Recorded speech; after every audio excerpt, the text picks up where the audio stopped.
4 ఋతువులు ఇంకా రాత్రి పగలు కలిపి మొత్తం 6గురున్నారు. రాత్రి పగలు వారి సమయాలను విభజన చేసుకున్నారు. కానీ 4 ఋతువులు ఒక విషయం గురించి వాదించుకున్నారు, వారిలో ఎవరు గొప్ప అని. ఈ చలి వల్ల నా పరిస్థితి దారుణంగా మారిపోయింది. ఎంతమందికి ఈ ఔషధాన్ని ఎలాగిస్తానో రేపు రండి. ఇంత మంచు కురుస్తోంది, మందు మాత్రం దొరకడం లేదు. భగవంతుడా నన్ను కాపాడు. శీతాకాలం దేవుడికి అర్థమైంది. అదేమిటంటే ఆయనకి అక్కడ సరైన మర్యాద లేదని. ఇప్పుడు ఉన్నది అందరికంటే చిన్నవాడు వాయుదేవుడు. ఇదిగో మీరందరూ బాగా చూసుకున్నారా? మీ ముగ్గురు అక్కర్లేదు. విజయనగర వాసులారా, ఇప్పుడు నా వంతు.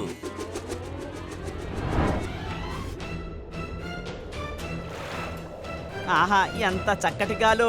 వాతావరణం చాలా బాగుంది. ఉతికి ఆరేస్తాను.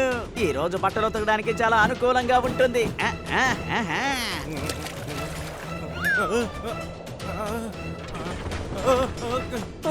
ఓరి నాయనో, నా బట్టలు ఎగిరిపోతున్నాయి.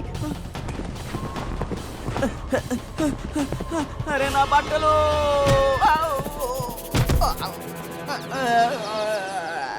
అర్రే, ఇదిగేట్రా పోయే కాలం. అమ్మో నా చెడ్డు, నన్ను ఎవరైనా కాపాడండి. అరే కొంచెం కొంచెం పొదుపు చేసి నా బియ్యపు పోస్తా. నా కొట్టు.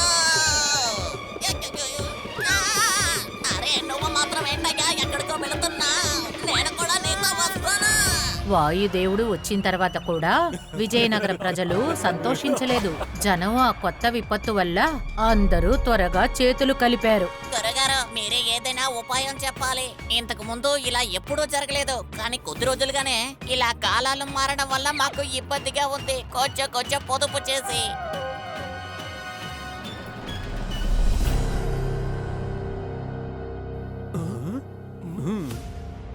ఈ వాతావరణం మారడం వల్ల నాకు కూడా పెద్ద ఇబ్బంది వచ్చింది గురుగారు. ఇది మనకి ఏం చెప్తోందంటే కాలదేవులు ఒకరితో ఒకరు ఇప్పుడు గొడవ పడుతున్నారు. దేవుళ్ళైనటువంటి వాళ్ళే కదా ఆలోచించాలి. వాళ్ళే కొట్టుకోవడం వల్ల మాకే కదా ఇబ్బంది. గొడవ ఎప్పుడు ఒకరితో ఒకరు నేనే గొప్పవాడా అని చెప్పడం వల్లే జరుగుతోంది. అది వాళ్ళు అర్థం చేసుకున్నారంటే అదేంటంటే వాళ్ళల్లో ఒకరి మాత్రమే గొప్పగా తెలియాల్సిన అవసరం లేదు. వాళ్ళు ఒక్కటిగా ఉండాలని ప్రజలు ఇష్టపడుతున్నారని వాళ్ళు తెలుసుకుంటే ఆ తర్వాత ఈ గొడవలే ఉండదు. గురువుగారు చెప్పింది విని 4 దేవతలు వాళ్ళు తమ తప్పుని తెలుసుకున్నారు.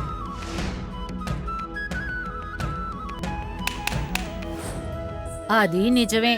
వర్షంలోని మజా ఎండ తర్వాతే కదా తెలుస్తుంది. వర్షంతో కలిసిందే మంచు.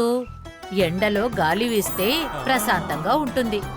వర్షంలో మబ్బులు వ్యాపిస్తాయి, అంటే ప్రతి చోట వర్షం కురవాలని. ఆ తర్వాత కాలాల నిర్మాణం మారనే లేదు.